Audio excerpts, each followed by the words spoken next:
Olá, sejam muito bem-vindos ao programa Espiritismo e Vida.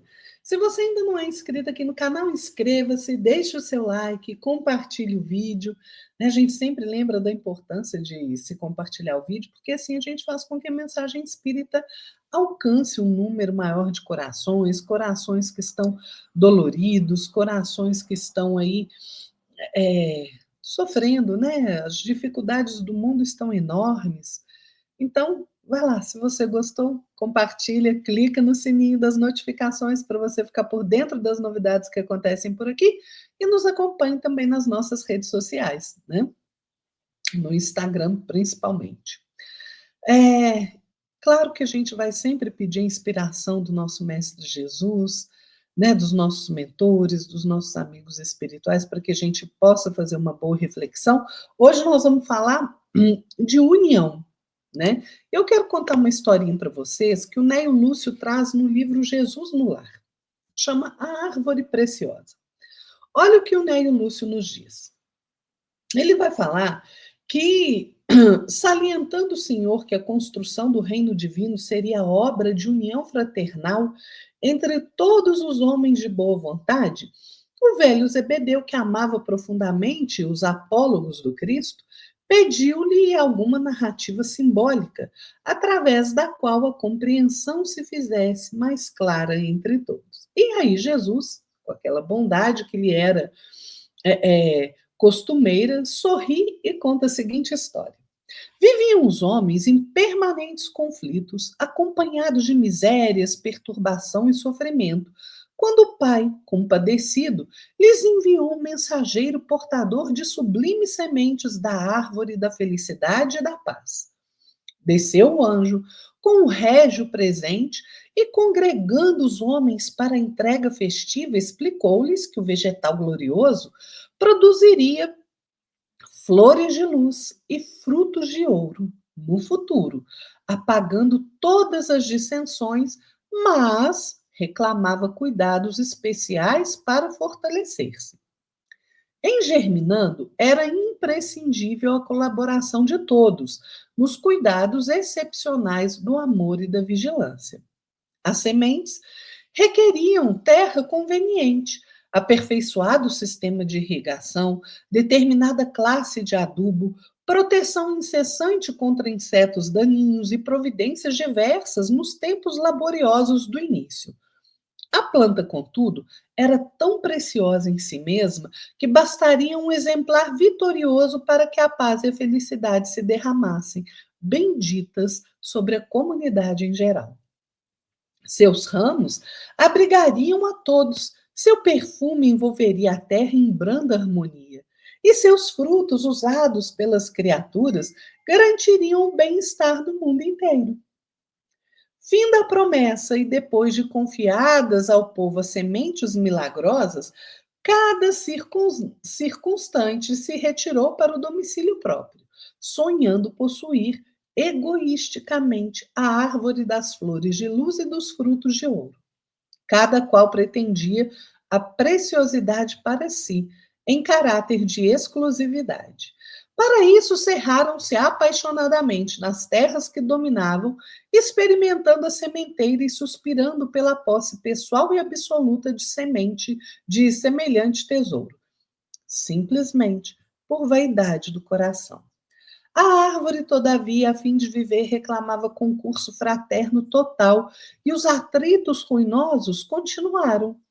As sementes, pela natureza divina que as caracterizava, não se perderam. Entretanto, se alguns cultivadores possuíam água, não possuíam adubo, e os que retinham adubo não dispunham de água farta. Quem detinha recursos para defender-se contra os vermes não encontrava acesso à gleba conveniente, e quem se havia apoderado do melhor solo não contava com as possibilidades de vigilância. E tanto os senhores provisórios da água e do adubo, da terra e dos elementos defensivos, quanto os demais candidatos à posse da riqueza celeste passaram a lutar em desequilíbrio pleno, exterminando-se reciprocamente. O mestre fez longo intervalo na curiosa narrativa e acrescentou: Este é o símbolo da guerra improfícua dos homens em derredor da felicidade. Os talentos do Pai, diz Jesus, foram concedidos aos filhos indistintamente, para que aprendam a desfrutar os dons eternos com entendimento e harmonia. Uns possuem inteligência, outros a reflexão. Uns guardam o ouro da terra, outros o conhecimento sublime. Alguns retêm a autoridade, outros a experiência. Todavia, cada um procura vencer sozinho, não para disseminar o bem com todos, através do heroísmo da virtude, mas para humilhar os que seguem a retaguarda. E fitando Zebedeu, de modo significativo, Jesus finaliza: quando a verdadeira união se fizer espontânea entre todos os homens no caminho redentor do trabalho santificante do bem natural, então o reino do céu resplandecerá na terra à maneira da árvore divina, das flores de luz e dos frutos de ouro. O velho Galileu sorriu, satisfeito, e nada mais perguntou. É uma pequena história, né, que o Neio Lúcio nos traz, mas com tantos ensinamentos, né? Até hoje nós somos assim, nós queremos tudo para nós mesmos, né? Ou então a gente quer o que o outro tem. Ou a gente quer fazer o que o outro faz, né? E por aí vai. Gente, nós estamos no mundo em condição de comunhão, né? Não conseguimos fazer tudo e ser tudo ao mesmo tempo. Né? Você consegue ser advogado, médico, engenheiro, padeiro, agricultor, tudo junto, para viver de forma autossuficiente e não precisar de ninguém? Óbvio que não. Então a gente precisa de uns dos outros. Cada um de nós tem o seu papel determinado no palco da vida. E a gente precisa desempenhá-lo com dedicação, né? Dando o nosso melhor, porque a gente vive nesse sistema de codependência de uns para com os outros, né? Emmanuel tem uma mensagem no livro Seara dos Médiuns, cujo título é União, em que ele vai nos dizer assim: compadece-te e ajuda a fim de que possa servir na união para o bem. Pois é. Olha, a Meimei, no livro Bênçãos de Amor, fala para que a gente observe a síntese grandiosa da natureza, que a natureza nos oferta, né? Sob a forma de sábia lição, que reporta-se às leis dos esforços em conjunto. E nós não trabalhamos assim, não é? Gente, tudo contribui na natureza, uns com os outros, né? Uns com os outros. Né? Aqui na Terra, a gente vê a natureza sempre nos dar belos exemplos. Né? Então, em tudo é preciso conjunto. Por mais. Para ser mais fácil, para ser mais eficiente a tarefa que nos cabe desempenhar. Emmanuel diz que não fosse a bondade do lavrador que ampara a semente seca, não receberias na mesa o conforto do pão. Não fosse o trabalho do operário que assenta tijolo por tijolo, não disporias de segurança no alicerce do próprio lar. Isso acontece nos elementos mais simples. É só a gente observar a natureza, né? O que está acontecendo ao nosso lado. A gente ia aprender tanto, gente, se nós fôssemos unidos em nossos empreendimentos, né, em tudo que nós fazemos, a gente ia vencer de forma muito mais fácil os obstáculos, né? E olha que nós somos cooperadores na obra do Pai. Nós somos cooperadores na seara do Cristo. Então, por que a gente não aprende a unir os nossos esforços para, em conjunto, a gente construir algo que seja útil para a humanidade? Algo que seja útil para que todos nós tenhamos um futuro melhor. Porque a gente se prende ao orgulho e ao egoísmo, né? Emmanuel vai falar assim: repara, porém, a atitude da vida para que ninguém falte à comunhão do progresso. Não condena ela o paralítico porque não ande, dá cadeira de rodas. Não malsina os olhos enfermos, brunilente protetoras. Não relega os mutilados à própria sorte, faz recursos mecânicos. Não se revolta contra os ignorantes que lhe torcem as diretrizes, acende a luz da escola. Não aniquila os loucos que lhe injuriam as leis, acolhe-os generosamente no regaço do hospício. Imitando o sentimento da vida, sejamos uns para os outros, quando preciso, a muleta e o remédio. É preciso que a gente aprenda a agir assim, né? Gente, existe uma beneficência, né, uma beneficência, segundo Meimei, que é muito pouco lembrada pela criatura humana e que é uma das atitudes mais importantes para todos nós. É a caridade de nos unir. Muitas vezes a gente vê ao nosso redor aquela fagulha da discórdia, né? Às vezes um probleminha desse tamanho vira um incêndio voraz, porque ao invés da gente auxiliar na extinção dessa chispa, dessa fagulha de fogo, tendo paciência, tendo equilíbrio, serenidade, tolerância, a gente alimenta essa fagulha com egoísmo, com inveja, com raiva, com intolerância, com ódio. Quantas horas a gente não perde em discussão acalorada e inútil, que não nos leva a nenhum lugar bom, né? A gente se separa de forma desastrosa por bagatelas inúteis, por vaidade, por orgulho. Né? Nós é que nos desunimos, porque a gente esquece que cada um tem o direito de ter as suas próprias crenças, né? Os seus pensamentos, seus pontos de vista. Né? Quantos ainda não dormem na ignorância das leis de Deus, gente, na ignorância dos ensinamentos do Cristo? Muitos ainda não tiveram oportunidade de observar e de aprender como os outros tiveram. Como nós que já conhecemos os ensinamentos libertadores de Jesus, a lucidez da doutrina espírita. Então, nem todos aqueles que andam conosco na nossa estrada, por mais queridos que eles sejam, eles não pensam como nós, gente. Cada um tem ali a sua própria intimidade mental. E nem por isso a gente vai deixar de amá-los, não é? Olha o que a gente está vendo no mundo hoje. Irmão não fala com irmão porque tem um espectro ideológico político diferente. Pai não conversa com filho porque um é assim, o outro é assado. Pois é. E a gente quer um mundo melhor? Como?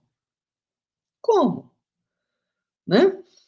Emmanuel vai dizer: ouvidemos os defeitos do próximo na certeza de que todos nos encontramos sob o malho das horas na bigorna da experiência. Se a gente não aprender a esquecer o defeito do outro, né, a gente fica ali cutucando o tempo inteiro.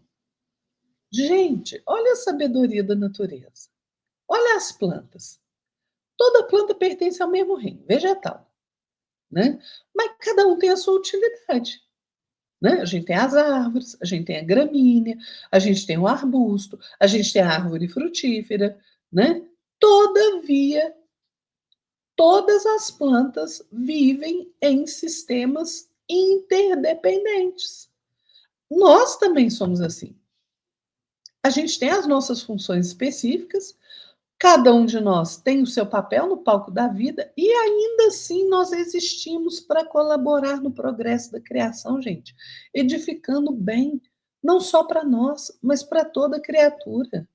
Nós nunca vamos viver em paz se a gente não construir, não colaborar na paz do outro. Emmanuel fala: tolerância é o cimento da união ideal. E só a união faz a força. Entretanto, há força e força. E ele vai explicar. Reúnem-se milhões de gotas e criam a fonte. Congregam-se milhões de fagulhas e formam um incêndio.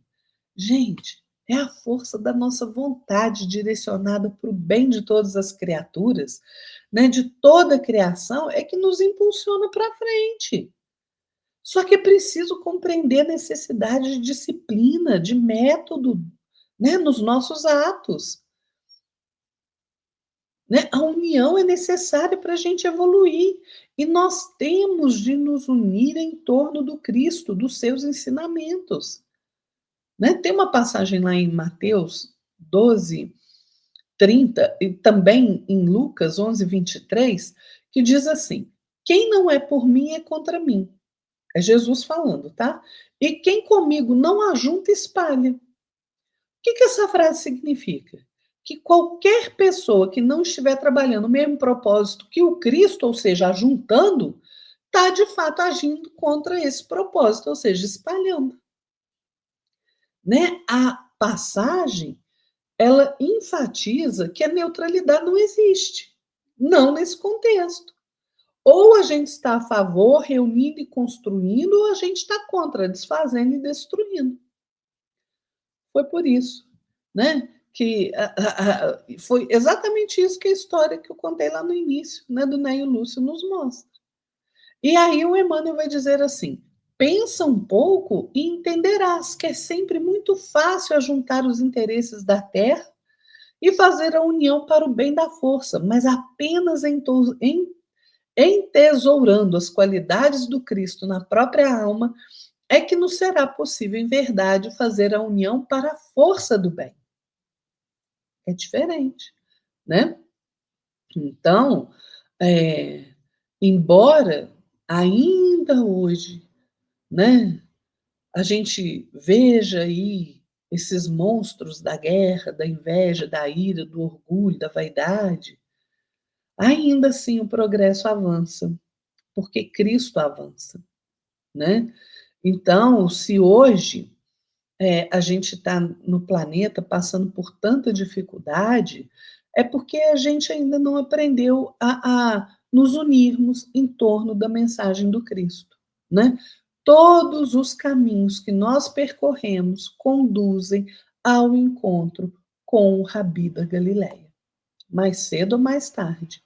Todas as estradas da fraternidade nos conduzem ao sábio pastor dos rebanhos humanos neste planeta, né?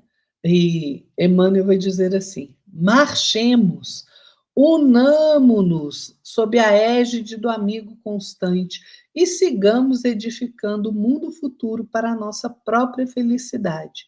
O hoje será sempre uma esperança a mais. Para a frente. É para a frente, gente. Para a frente que nós devemos andar, né? Eu quero terminar com um pequeno poema do Amaral Ornelas, no livro Temas da Vida, psicografia do nosso querido Chico Xavier, cujo título é União, e o Amaral Ornelas vai nos dizer assim: unamo-nos, irmãos, enquanto fuge o dia, guiando o arado à frente em plena primavera. Pela fraternidade, a fé nobre e sincera edifica entre nós o reino da harmonia. O Espiritismo é a luz que se eleva e anuncia a nova humanidade ao sol da nova era, no Evangelho de amor que salva e regenera para a renovação da perpétua alegria. De mãos dadas ao Cristo, unidos venceremos na excelsa direção dos páramos supremos, onde a vida imortal é fúlgido destino. O céu espera em nós para a alegria do mundo. Um rebanho somente em trabalho fecundo, uma fé soberana e um só pastor divino. Vamos pensar nessa questão da união. Fica para a nossa reflexão. Fiquem todos na paz do nosso Mestre Jesus. E até a próxima, pessoal. Tchau.